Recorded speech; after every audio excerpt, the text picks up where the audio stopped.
All right, folks. Fell off the map there for a few years, right? Now, anyone that knows me, right? What would you describe me as? Yeah, probably a superficial person, right? Who, kind of relies a bit too much on his own intelligence and the questions of other people. Yeah, maybe in his core, you know, just probably wants power when he's not cutting himself off from his emotions. But power hungry, shall we say? Integrative in that way. Uh, and I suppose, um, yeah, the work I wanted to do in life has just been kind of hopeful egalitarianism, I suppose, probably more than anything else. I don't know, like just, yeah, I've found a lot of joy in my life from being ambitious materially. Um, yeah, how else would you describe me? Um, yeah. Simple anyway. I like the simple ambitions. Yeah.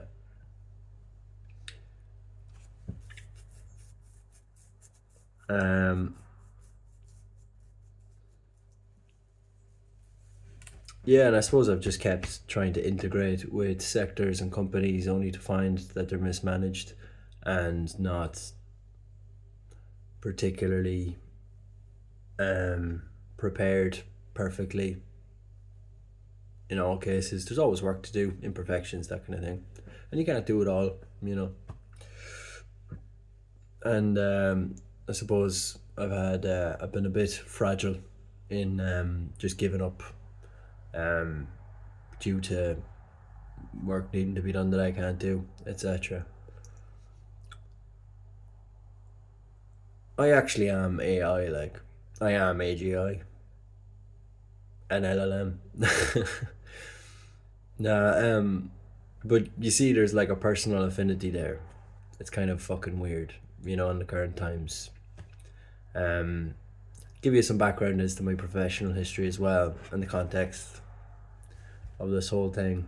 Um, yeah, no, I suppose I liked music, as a teenager, and I liked the idea that I could write lyrics. So I had a little inner artist in my head complaining about everything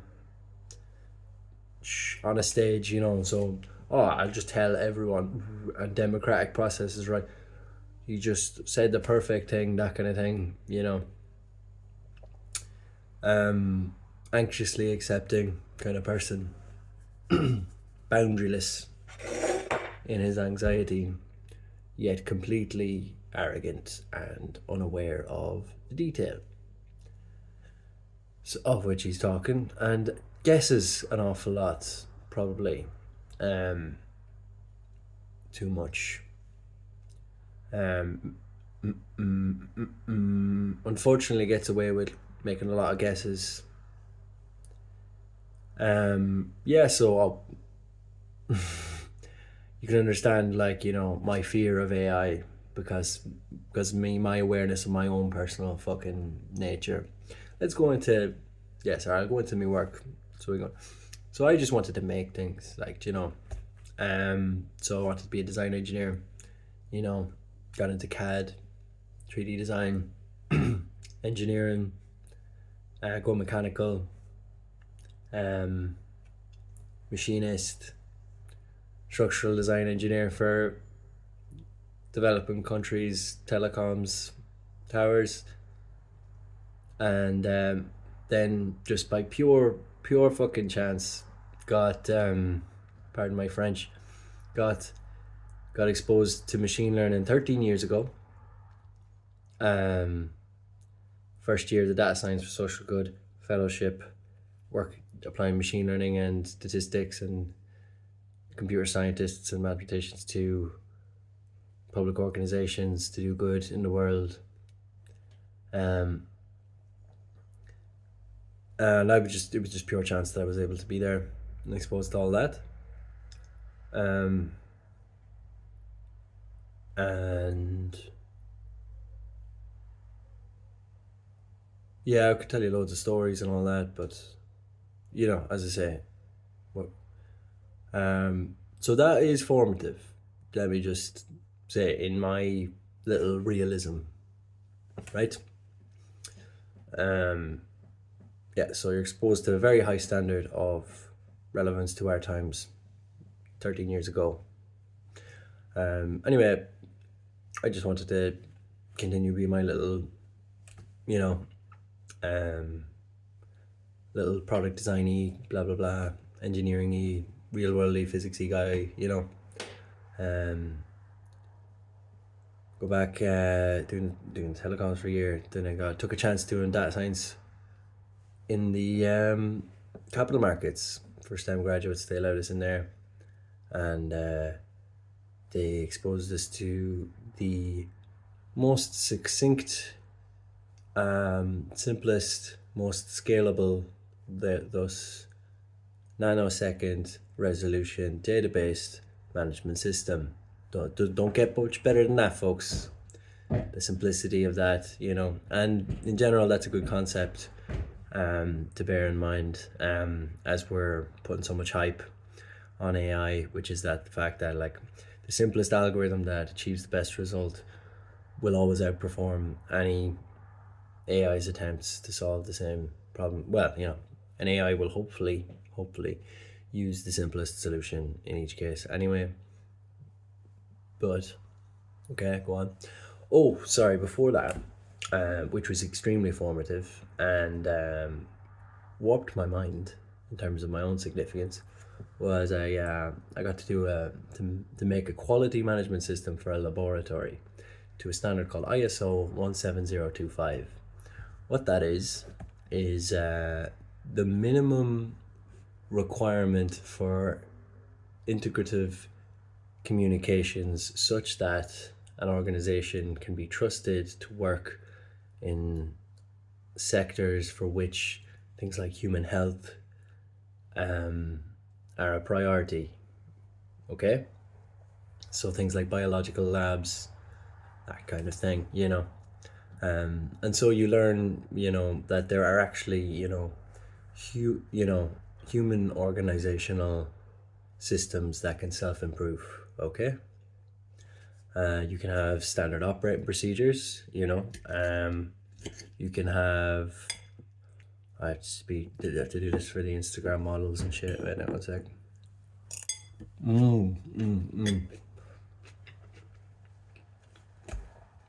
Back to it.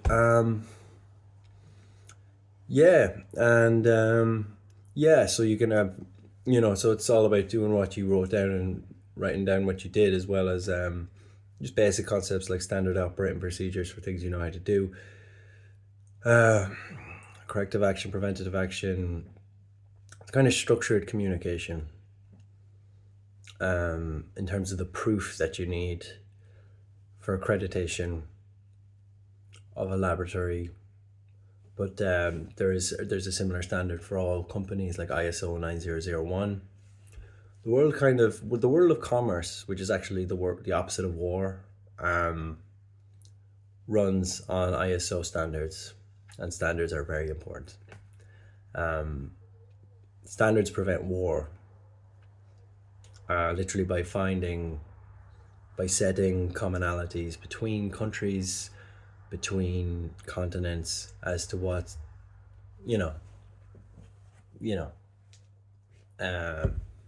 equal footings in certain ways.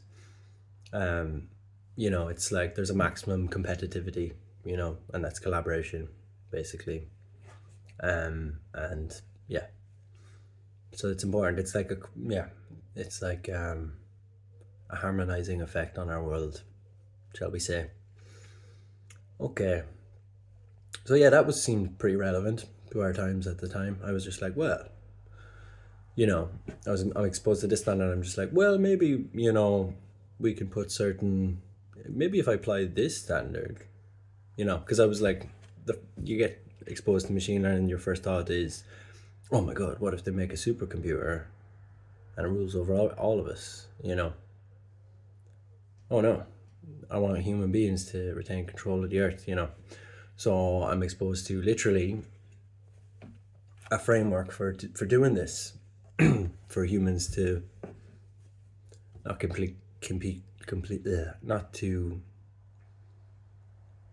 not to have control over other human beings, but to provide ownership over our work, right, in this world that we do together. You know, like a clear statement of what your job is, let's say, here, of what you've decided it to be, etc. And you know, an important thing about that is feedback mechanisms. But I hate the word feedback. They don't use that in the standard. Basically, you need a mechanism of communication from your customer to be able to know what to do. Because it's like, oh, what do you guys do? It's like, we do the best. It's just like, oh, says who? It's just like, oh, they'll think we're great, you know. It's like okay, but after you give them which is so great, how do you know how to make your thing better, right? It's like, oh well, yeah, you need feedback, right? It's like, this salad is amazing. No feedback from my mother on this at all.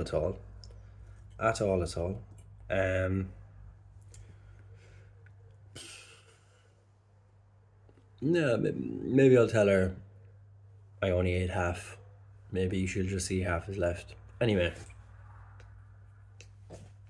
you know, it's just that the value of human communication.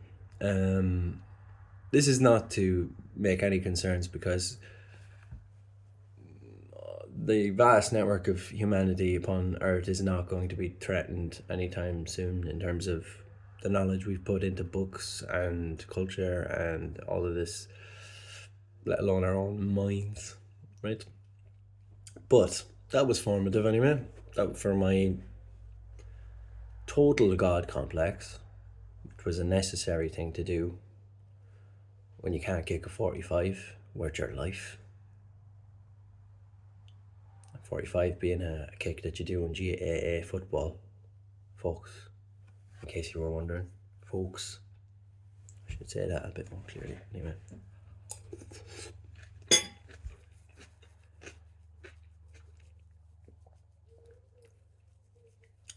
So I'm starting to think my mind is worth something.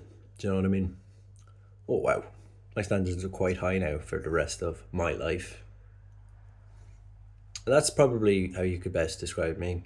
Corrupted by standards of collaboration, of technology, of,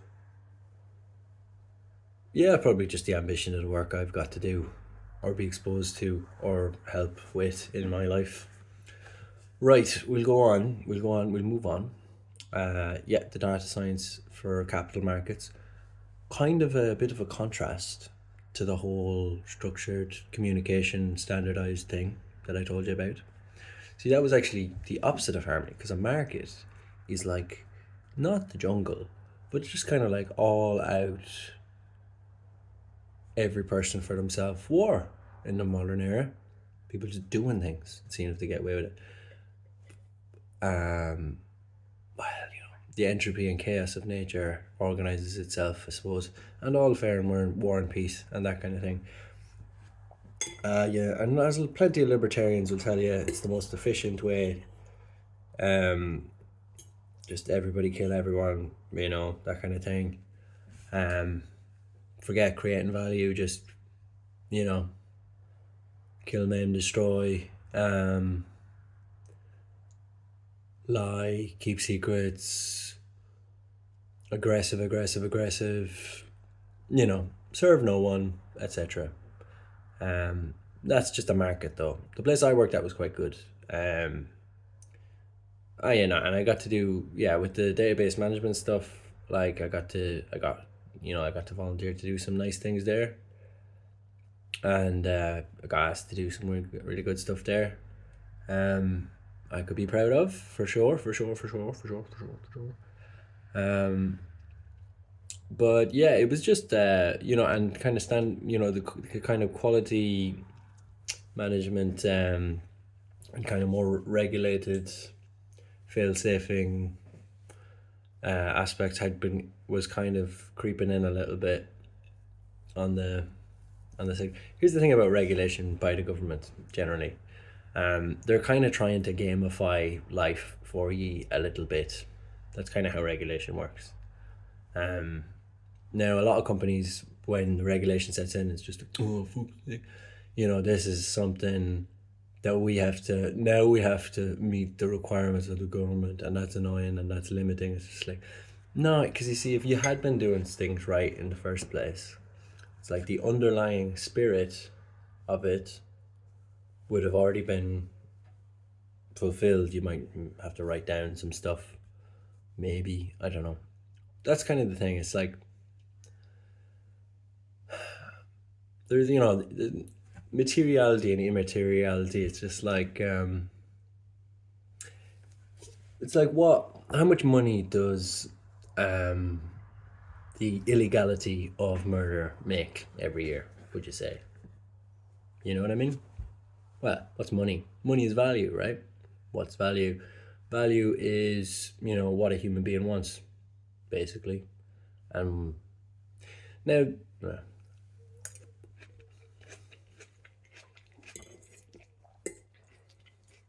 getting kind of tangenting from my work history here. Um, None of this is really coming from memory. Wait, no, yeah. So, oh yeah, sorry, I'll get back to the story. Yeah, that was a bit of a. So that was kind of two leaps that were kind of quite inspiring to me at the time. Well, it's just like you get to do all this amazing stuff, guys. And you're early on in your career, but it's like there was definitely inertial things going on about what I was learning about the world and just the relative order and disorder and different aspects of it. Um, like material engineering, we have a lot of fail safe in, and we have a lot of respect for. They tell you as an engineer, you can kill more people in one day than any doctor can ever save, and that can be by lying. It can be by keeping secrets. It can be by just not saying no when someone um, asks you if something's okay. It can be by um, it can actually be by, like, if someone asks you to sign something, but you want to read it first, right? They'll just give it to someone else who'll sign it, right? A lot of world works off trust, and that's fine. That's worked for us, kind of, a little bit so far. Assuming people aren't completely crazy. The world's pretty crazy. Everyone feels a lot of fear a lot of the time. Actually, people weren't as scared back few years, maybe not a few years ago, but decades ago.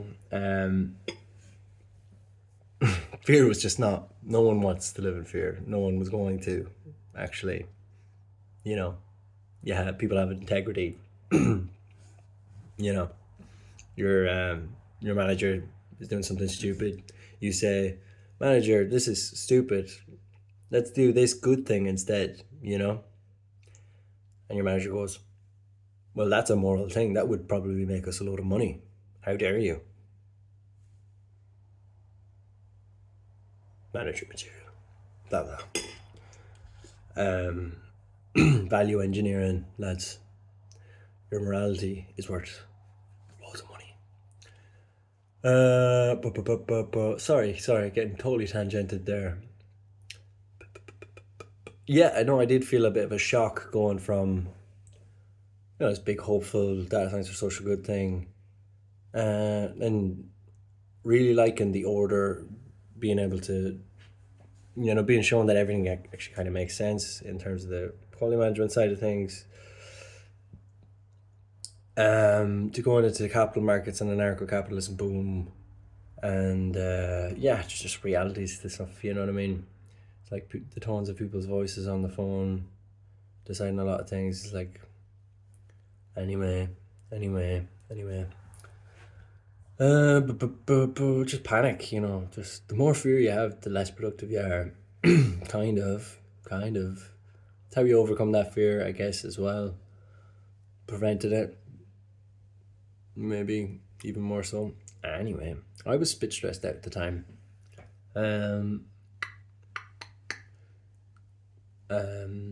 Completely just like I'm anyway, won't get into too much of my self-obsession, won't be useful to you. Right, so that was interesting, that was very interesting. I got to do some quality assurance automation for a trading software for a big Japanese bank. And that was nice. That was a nice old job.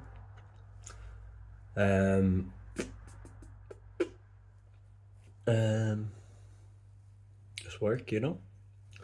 And then I got to do design engineering for 2.5 years in electromechanical design engineering, and it was lovely. That's just flying around. Oh, what's the problem? Let me get to the bottom of it from root cause, whether they be multiple or one, and just design the perfect solution with the perfect material and the perfect bolt size and yeah, or you know, cables or anything like that. You know, just get to the bottom of stuff and fix it using design, and even make new stuff. It was great. Happy days in my career. I was like, this is exactly what I wanted to do. This is fucking amazing. I didn't think I'd ever get to do this, you know. Product design, absolutely amazing. That was great at the time.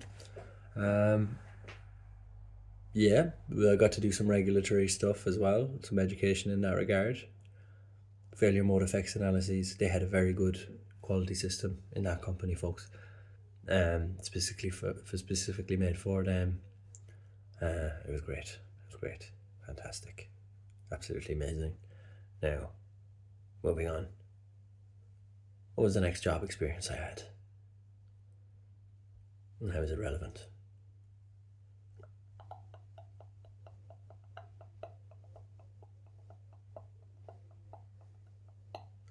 I don't know. Actually, just on that though, and talking about standards and that kind of thing.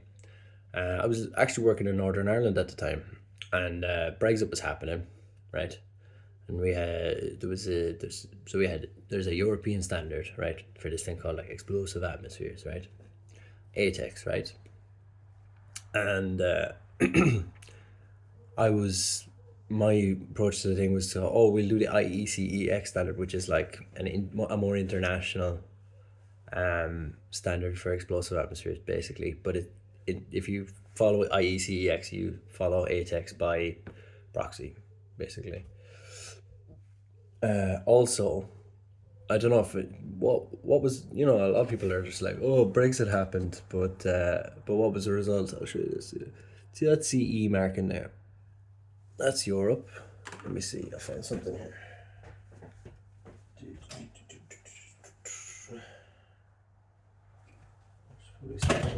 UKCA. There we go. You see that there? UKCA. Yeah. Now,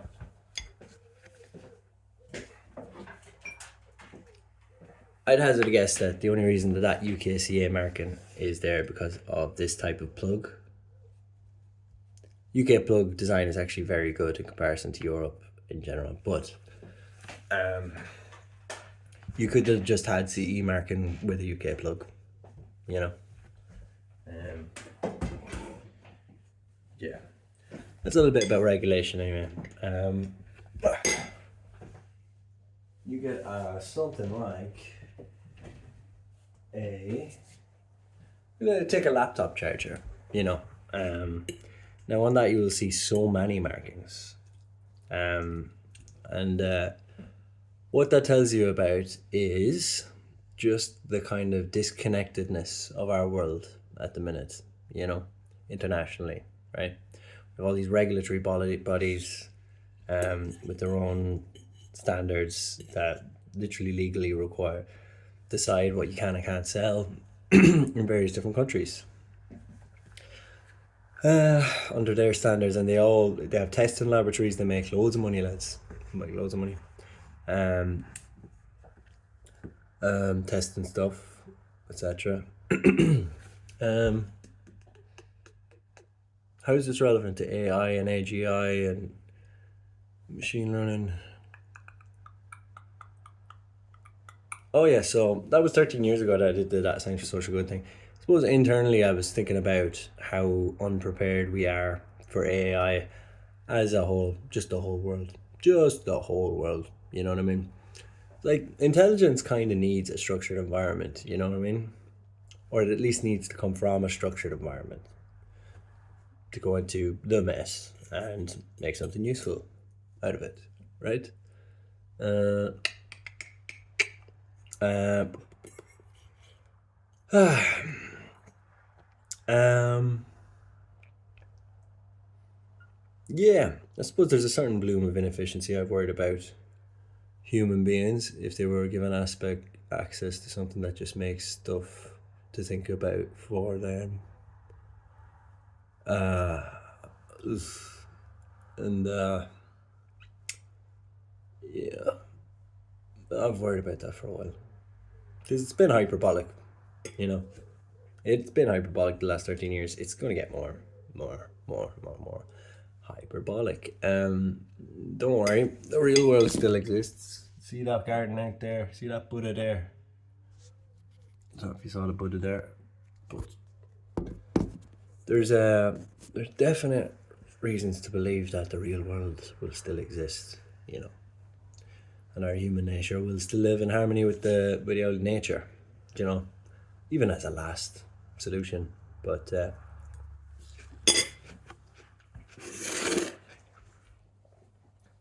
yeah, I suppose I was still, I still like to think that ISO 17025, international standards.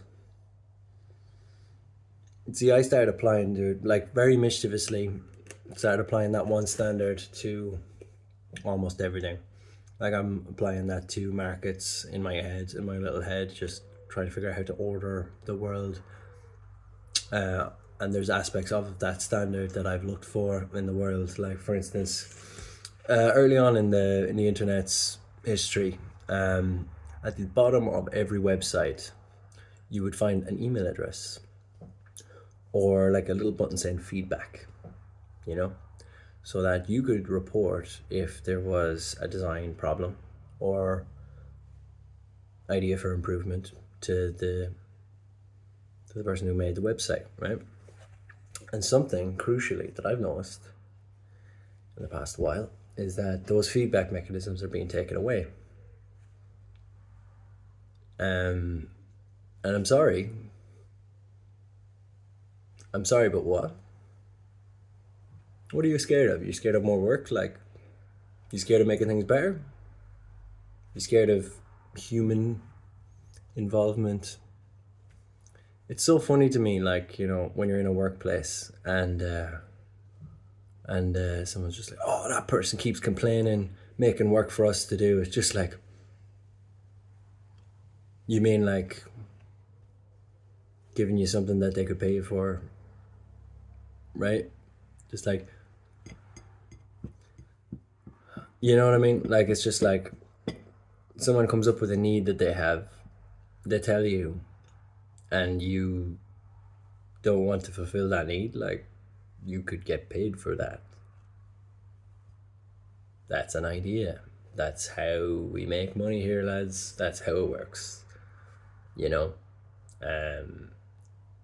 have to do it. Just write it down. Put it on the list, You can quantitatively. Anyway. Where was I? Sorry. This is relevant to AI. Definitely. Oh yeah. Yeah. So I've basically I started really, really mischievously holding up kind of international governance to ISO 17025. I started applying it to myself, like to my own life when I was living in Dublin. Um, like I am a robot. I work off, you know. Um, anyway, it's some aspect of control, but it was like my little belief or whatever. I'm acting as if the world can be trusted and provides evidence to itself under the law, etc. Like there's a minimum level of knowing what we're doing here, folks. Do you ever do something in work and you just know it doesn't make sense, and it doesn't make it do anyone any good, and then you find out it does because you say what, you understand the details of it, like, but it's like, why we don't use this thing? Why does it exist? There's that stuff is good, lack of waste, lack of mess, that kind of stuff. Okay, where am I now? Oh yeah, I got a job working for the semiconductor industry, folks. Sector, rather. Very good job, indeed. Oh, you're gonna go big places, kid. That kind of thing, Oh, but I was stressed out, folks, about myself. But you're gonna find ways to make it about everything else. In that case, why isn't everything perfect? ISO 17025, blah blah blah blah blah. Internally, but externally, you're just like, okay, I just have to adapt. Okay, quality management hasn't reached this sector either.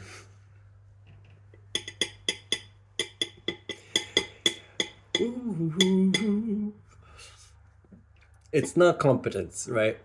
It's far more important. It's rationality. It means you can't just. So the way the semiconductor sector works at the minute is kind of just like, we have all the money, we're going to make the demands. We want half the size this year. Make it happen. I don't care how. And it's like, you probably should care how, like, there's also stuff about quality management. So yeah, I was working in the semiconductor industry, and there are some aspects of disorganization. Opportunities for cultivation and growth. Corrupted by standards. Absolutely corrupted, my mind is. Or was. Or can be. Or has been. Or whatever.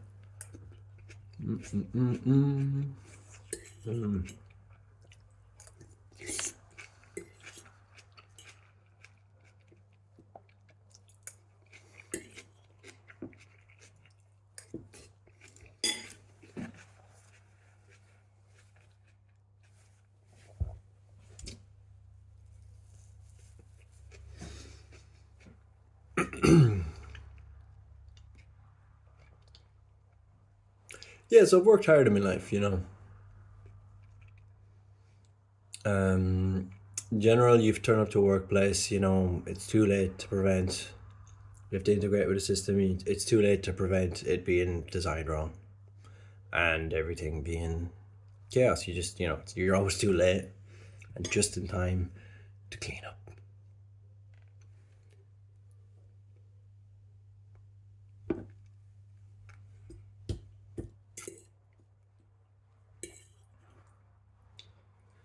To clean up.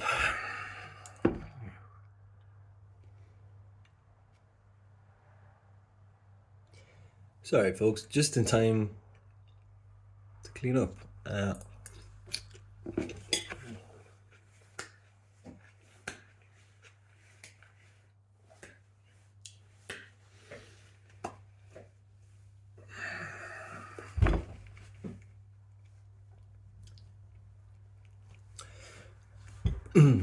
So, where were we? Oh, yeah. So, much as I was internally vexed and yet doing all right in that job, Um, yeah, there's certain unknowns, and just basically the more complicated a job gets, just by the more the less you know if you're good at your job, like you know, the more the little these little requirements come flying out of nowhere that no one was prepared for, or some things you have to adapt. Basically, I was a process engineer, so processes are good to have. I would say. I would say processes are a good thing to have, actually, if you're a process engineer. And there were processes, no standard operating processes or procedures. There were processes for sure, mechanical processes, electrical processes, electromechanical processes, nanomechanical, nanomaterial. There was stuff going on, guys. Stuff going on. Intellectual property relevant nanometer resolution stuff was going on. Um, it was all cool. It was all cool. Totally. Yeah, meeting all requirements. I did some soul searching around that time, which for me means looking up quality management philosophy and quantitative things. Uh, so there was a guy called Andy Grove, who was very, very substantive in the in the history of semiconductors. Wrote a book about the utility of fear in industry, which is just complete garbage. But I haven't read the book yet, because I'm sure he's going to explain um, how to direct your fear towards the work, um, you know, and you know that being the most important. It's like, yeah, fear is a good thing if you action it, if you can action it. But he disagreed with a guy called William Edward Deming. Kind of came out after him, after even the history of modern semiconductors had even begun. But after World War II. Now, this guy, William Edward Deming, my friends, changed changed the world we live in quite substantively. No, not quite substantively, like just remarkably. Like, the world you live in wouldn't even be a lot different without this guy. But we don't know. It's just the way information works. Someone has a really good idea, turns into education. It gets dispersed throughout human culture, and then we don't even know how good we have it because of us one person. William Edward Deming was a statistician and an electrical engineer. I think worked for Bell Labs at the time. Was brought in after World War II to help Japan rebuild. Spoke to 80% of Japan's business leaders, and instilled in their culture some lessons about, yeah, what to what to do as a manager. Don't blame the worker. Provide training. Explain why. Some things like don't have multiple suppliers for a single product. Don't make them compete. They'll cheat and give you a bad product, or you know, um, integrate with your suppliers, own them, or at least that aspect of their business that provides you what you need, such that you can take over. Maybe apply. Maybe you know, like if I'm being supplied tubes by a company and I'm their only customer, right? We can talk about me buying them because I have use for them, and then my standards will become their standards. Their standards become my standards. You know, and it's nice. It's kind of like an integrative approach to to making sure everything goes good, you know. There's more to it, William Edward Deming's things. Yeah, but don't blame the workers. It's a pretty good way to think about it.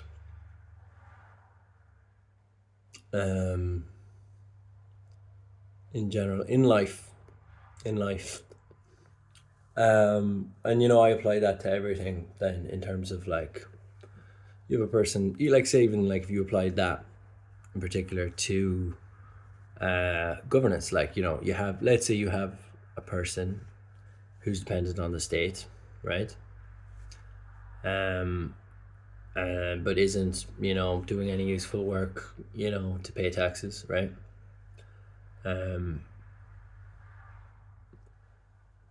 There is a kind of, you know, it is the manager's, it is kind of that country's job to ask, oh, whoa, can I give you training? Can I give you, you know, can I find something that you want to do, you know? Okay, sorry. More to William Edward Deming's things, but they're all just really good, really good, what you would call uncommon sense, right?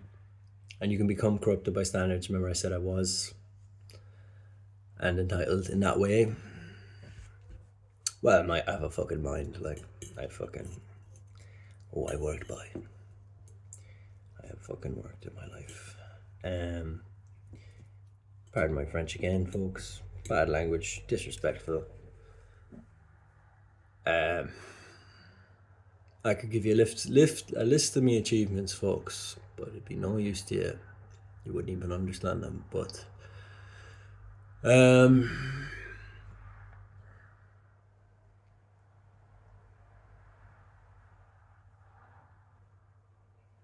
yeah, so you have then ISO quality management standards, and the underlying spirit of it, so that you can go to your manager. It's just like, sorry, no, this is my first day. Could you explain yourself? Like, you know. Oh, someone's back. That's my mother there. Marianne. One sec. I'll just wrap this up in a while. I'll be right back.